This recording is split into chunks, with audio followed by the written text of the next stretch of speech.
Tous ceux qui font l'actualité sont en direct sur France Bleu Saint-Étienne-Loire. Et c'est donc l'heure d'accueillir l'invité de France Bleu Matin, Emeline, en l'occurrence aujourd'hui Fabrice Galacciotto, secrétaire départemental du syndicat unité SGP Police FO 42. Bonjour Fabrice Galacciotto. Bonjour. Merci d'être venu dans notre studio aujourd'hui. Alors, à Firminy, au commissariat de Firminy, aujourd'hui, combien de fonctionnaires de police en arrêt ? C'est la même situation qu'en début de semaine, c'est-à-dire que sur les fonctionnaires travaillant en brigade de jour police-secours, c'est toujours un seul qui répond présent à l'appel. Alors, ce malaise, d'où vient-il ? C'est pas à cause de la grippe, hein. Ah, pas du tout, non. L'épidémie n'est pas finie, alors je pose la question. Non. Ça fait quelques mois qu'on est en négociation pour appliquer un nouveau cycle de travail. Un nouveau cycle de travail qui est bien plus adapté aux conditions de vie familiale, sociale, et est appliqué depuis janvier à Saint-Étienne et dans le Gier. On souhaiterait faire appliquer ce cycle dans l'Ondaine. Mais malheureusement, notre administration s'y oppose fermement. Quand vous dites cycle, c'est donc tableau de service, c'est-à-dire à quel rythme on se relaie sur les week-ends, par exemple ? Exactement. Jusqu'à présent, depuis une vingtaine d'années, mes collègues avaient un cycle de travail qui faisait qu'ils travaillaient 5 week-ends sur 6. Aujourd'hui, nous, ce qu'on leur propose, c'est de travailler uniquement un week-end sur 2 afin qu'ils puissent retrouver leur vie normale, quoi. Et c'est comme ça qu'ils sont en arrêt de travail ? Mais écoutez, pour parler de l'Ondaine, on a un commissariat qui est au niveau des locaux pas terrible. Il n'y a pas d'effectifs. En termes de moyens, c'est pas ça non plus.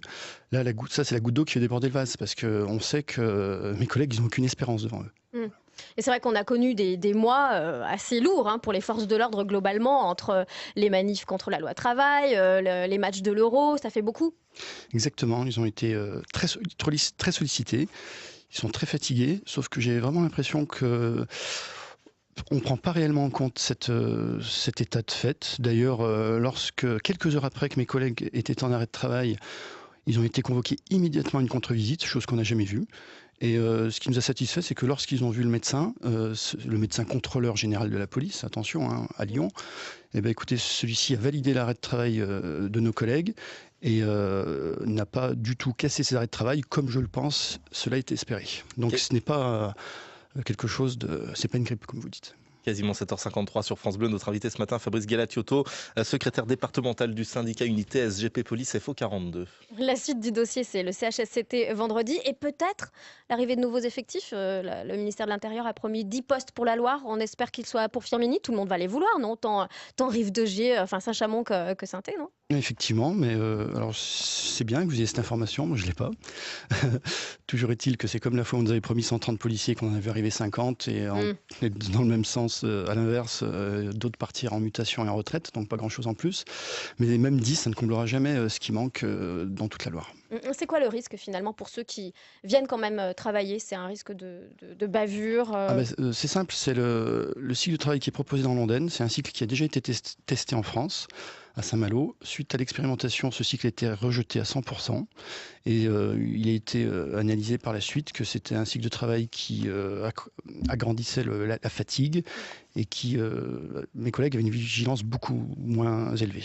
Quand on est trop fatigué, moins de vigilance et plus de risque de bavure ou pas ? Je ne vais pas parler de risque de bavure, c'est surtout un risque de sécurité pour mes collègues.